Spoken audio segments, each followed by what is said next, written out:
Subscribe करिए हमारा channel needs everything और लेटेस्ट वीडियो नोटिफिकेशन के लिए बेल आइकन को दबाएं। नमस्कार दोस्तों, स्वागत है आपका आपके अपने YouTube चैनल नीड्स एवरीथिंग पर। आज के इस वीडियो में हम अक्षांश तथा देशांतर रेखाएं और अंतरराष्ट्रीय तिथि रेखा के बारे में बात करेंगे। बहुत ही इम्पोर्टेंट टॉपिक है, मोस्टली एग्जाम्स में इससे प्रश्न पूछे जाते हैं।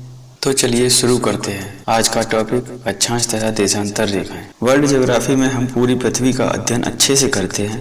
पृथ्वी हमारे सौर मंडल का एक सदस्य है, जिसका भौगोलिक अध्ययन हम इसके एक नमूने से करते हैं, जिसे हम ग्लोब कहते हैं। इस ग्लोब पर हमें दो तरह की रेखाएं दिखाई देती हैं, हॉरिजॉन्टल लाइन और वर्टिकल लाइन, जिन्हें हम अक्षांश रेखाएं और देशांतर रेखाएं कहते हैं। इन रेखाओं की मदद से ही पृथ्वी पर किसी भी स्थान की स्थिति का निर्धारण किया जाता है। यह रेखाएं जो होती हैं वो काल्पनिक रेखाएं होती हैं। तो इन रेखाओं के बारे में हम अच्छे से जान लेते हैं। सबसे पहले बात करते हैं अक्षांश रेखाओं की। तो जैसा कि आप देख सकते हैं कि हमारी पृथ्वी के दो ध्रुव होते हैं, जिनमें एक उत्तरी ध्रुव और एक दक्षिणी ध्रुव होता है। ग्लोब पर पश्चिम से पूर्व की ओर खींची गई सभी काल्पनिक रेखाएं अक्षांश रेखाएं होती हैं। पृथ्वी के बीचों बीच सेंटर में एक 0 डिग्री अक्षांश रेखा होती है, जिसे हम भूमध्य रेखा या विषुवत रेखा कहते हैं। इसको इंग्लिश में इक्वेटर कहते हैं। यह पृथ्वी को दो बराबर भागों में विभाजित करती है, उत्तरी गोलार्ध और दक्षिणी गोलार्ध में।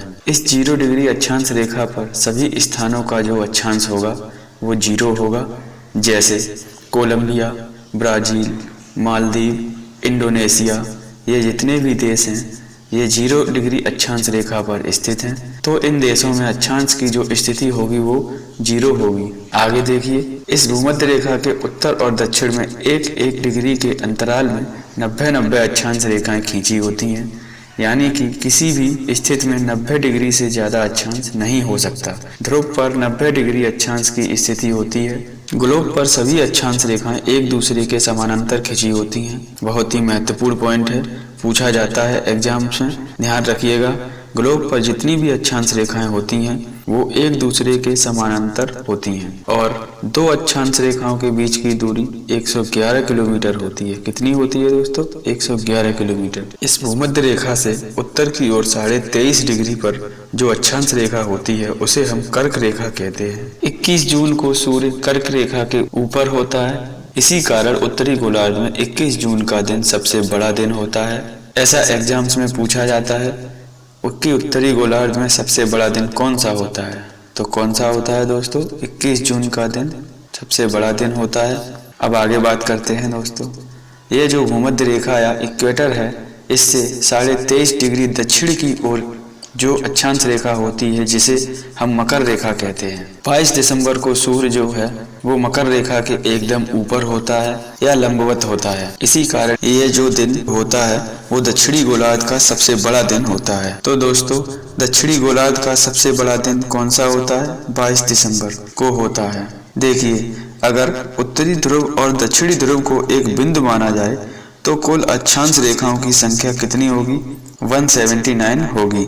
और अगर रेखा माना जाए तो कुल अक्षांश रेखाओं की संख्या कितनी होगी? 181 होगी। इनमें हमने 0 डिग्री अक्षांश रेखा को भी शामिल किया है। अब ध्यान से देखिए, आपको बड़ा ही रोचक तथ्य बताता हूँ। अभी जैसा कि हमने पढ़ा कि भूमध्य रेखा के बारे में, कर्क रेखा के बारे में और मकर रेखा के बारे में, तो अफ्रीका एकमात्र ऐसा महाद्वीप है जिससे ये तीनों रेखाएं गुजरती हैं। इसके अलावा कोई भी महाद्वीप ले लो, ये तीनों रेखाएं किसी भी महाद्वीप से नहीं गुजरती हैं। तो अफ्रीका महाद्वीप एकमात्र महाद्वीप है जहां से ये तीनों रेखाएं गुजरती हैं। तो दोस्तों, ये तो थी अक्षांश रेखाओं की बात। अब आगे बात करते हैं देशांतर रेखाओं की। इसमें उत्तरी ध्रुव और दक्षिणी ध्रुव को मिलाने वाली जितनी भी काल्पनिक रेखाएं हैं उनको देशांतर रेखाएं कहते हैं। ध्रुवों से भूमध्य रेखा की ओर जाने पर देशांतर रेखाओं के बीच की दूरी जो है वो बढ़ती जाती है और भूमध्य रेखा से ध्रुवों की ओर जाने पर देशांतर रेखाओं के बीच की दूरी घटती जाती है। इसीलिए दोस्तों, अक्षांश रेखाओं की तरह देशांतर रेखाएं समानांतर नहीं होती हैं, जबकि अक्षांश रेखाएं एक दूसरे के समानांतर होती हैं। दो देशांतर रेखाओं के बीच की दूरी सबसे ज्यादा भूमध्य रेखा पर होती है, जो कि 111.3 किलोमीटर होती है। अब देखिए, सभी देशांतर रेखाओं की लंबाई बराबर होती है, इसीलिए इनकी गणना करना मुश्किल है। तो ग्रीनविच या वेधशाला से निकलने वाली देशांतर रेखाओं को वेस माना गया है, मतलब 0 डिग्री देशांतर रेखा कहा गया है। दोस्तों, इस 0 डिग्री देशांतर रेखा को प्रधान या मध्योत्तर रेखा या प्रधान मध्याह्न रेखा या ग्रीनविच रेखा कहा जाता है। तो 0 डिग्री देशांतर रेखा के नाम आपको पता होना चाहिए, जिनमें प्रधान या मध्योत्तर रेखा, प्रधान मध्याह्न रेखा या फिर ग्रीनविच रेखा है। इस 0 डिग्री देशांतर रेखा से पूर्व की ओर और पश्चिम की ओर हर 1-1 डिग्री के अंतराल में 180 देशांतर रेखाएं होती हैं, जो कुल मिलाकर 360 देशांतर रेखाएं ग्लोब पर दिखाई देती हैं। अब देखिए, 180 डिग्री पूर्व और 180 डिग्री जो पश्चिम देशांतर रेखाएं हैं, ये एक ही हैं। जैसा कि आप देख सकते हैं कि 0 डिग्री देशांतर रेखा और 180 डिग्री देशांतर रेखा जो है, ये एक दूसरे के विपरीत होती हैं। और दोस्तों, 0 डिग्री देशांतर रेखा जो है, यह कर्क रेखा को अल्जीरिया में प्रतिच्छेदित करती है और भूमध्य रेखा को गिनी की खाड़ी मतलब अटलांटिक महासागर में प्रतिच्छेदित करती है और मकर रेखा को नामीबिया के पश्चिमी दिशा में स्थित अटलांटिक महासागर में प्रतिच्छेदित करती है। आगे बात करते हैं कि 0 डिग्री देशांतर रेखा पर कौन कौन से देश स्थित हैं। तो इस पर फ्रांस, स्पेन, घाना, अल्जीरिया, अंटार्कटिका, ये सारे देश जो हैं वो 0 डिग्री देशांतर रेखा पर स्थित हैं। तो यह हमने देशांतर रेखाओं की स्टडी की। अब आगे बात करते हैं अंतरराष्ट्रीय तिथि रेखा और समय रेखा की।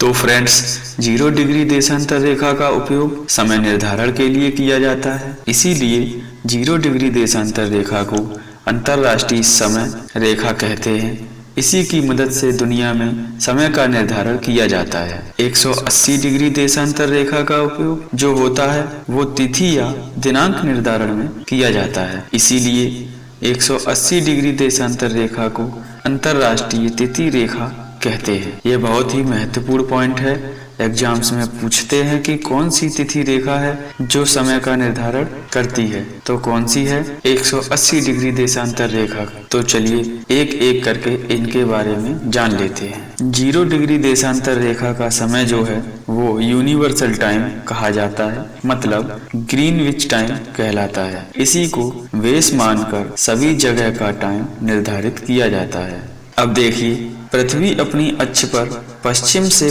पूर्व की ओर घूमती है, इसीलिए ग्रीनविच रेखा से पूर्व के स्थानों का समय ग्रीनविच टाइम से आगे होता है और ग्रीनविच रेखा के पश्चिम के स्थानों का समय जो होता है वो ग्रीनविच टाइम से पीछे होता है। अब कितना आगे और कितना पीछे होता है, चलिए जानते हैं। तो दोस्तों, जैसा कि आपको पता है कि पृथ्वी 24 घंटे में अपने अक्ष पर एक चक्कर पूरा करती है, मतलब 360 डिग्री देशांतर घूम लेती है। तो 24 घंटे में पृथ्वी 360 डिग्री घूम लेती है, तो 1 घंटे में कितने देशांतर घूमेगी? 15 डिग्री, मतलब 1 घंटे में पृथ्वी 15 डिग्री देशांतर घूम लेती है। अब भारत की बात करते हैं, तो भारत जो है वो 82 डिग्री पूर्वी देशांतर पर स्थित है। तो अगर ग्रीनविच टाइम में 12 बजे है तो भारत में समय क्या होगा? तो भारत में समय होगा 5:30, यानी कि 5:30 बज रहे होंगे। अब बात करते हैं अंतरराष्ट्रीय तिथि रेखा की, मतलब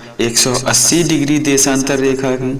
तो 180 डिग्री देशांतर रेखा से पूर्व की ओर जाने पर एक दिन घटाना पड़ता है, जबकि पश्चिम की ओर जाने पर एक दिन बढ़ाना पड़ता है। ध्यान रखना दोस्तों, अंतरराष्ट्रीय तिथि रेखा जो है बिल्कुल सीधी नहीं है। कुछ देशों के दिन और समय समान करने के लिए इसे अपने स्थानों से 4 बार मोड़ा गया है। अंतरराष्ट्रीय तिथि रेखा को प्रशांत महासागर के ऊपर से खींचा गया है और इसके सबसे ज्यादा पास में जो जलद मरुस्थल पड़ता है उसे बेरिंग मरुस्थल कहते हैं। अब आगे बात करते हैं कि भूमध्य रेखा पर सूर्य की किरणें लंबवत गिरती हैं, इसीलिए यहाँ दिन और रात बराबर होते हैं। पृथ्वी के चपटे होने के कारण भूमध्य रेखा पर गुरुत्वाकर्षण बल का मान सबसे कम होता है, जबकि ध्रुवों पर सबसे ज्यादा होता है। उत्तरी गोलार्ध और दक्षिणी गोलार्ध में 30 डिग्री से 35 डिग्री अक्षांशों के बीच में उपोष्ण उच्च दाब की स्थिति पाई जाती है। इसीलिए इन अक्षांशों को अश्व अक्षांश या हॉर्स लैटिट्यूड के नाम से भी जाना जाता है। कर्क रेखा मैक्सिको, भारत, म्यांमार, बांग्लादेश, चीन देशों से होकर गुजरती है। भारत में यह 8 राज्यों से गुजरती है। गुजरात, राजस्थान, मध्य प्रदेश, छत्तीसगढ़, झारखंड, पश्चिम बंगाल, त्रिपुरा और मिजोरम से होकर गुजरती है। इसके बाद भूमध्य रेखा की बात करते हैं तो भूमध्य रेखा कोलंबिया, ब्राजील, मालदीव और इंडोनेशिया के प्रमुख देश हैं जिनसे भूमध्य रेखा गुजरती है। भूमध्य रेखा भारत से नहीं गुजरती है। मकर रेखा चिली, अर्जेंटीना, ब्राजील, नामीबिया, दक्षिण अफ्रीका, मेडागास्कर और ऑस्ट्रेलिया से गुजरती है। तो दोस्तों ये तो थी अक्षांश तथा देशांतर रेखाओं और अंतरराष्ट्रीय तिथि और समय रेखा की जानकारी। अब मिलते हैं अगले वीडियो में। अगर हमारी दी गई जानकारी पसंद आए तो वीडियो को लाइक करें और चैनल को सब्सक्राइब करें और बेल आइकन को दबाएं ताकि हमारी नई वीडियो की नोटिफिकेशन आपके पास तक पहुंच सके। हमारे साथ बने रहने के लिए आप सभी का तहे दिल से धन्यवाद। जय हिंद, जय भारत।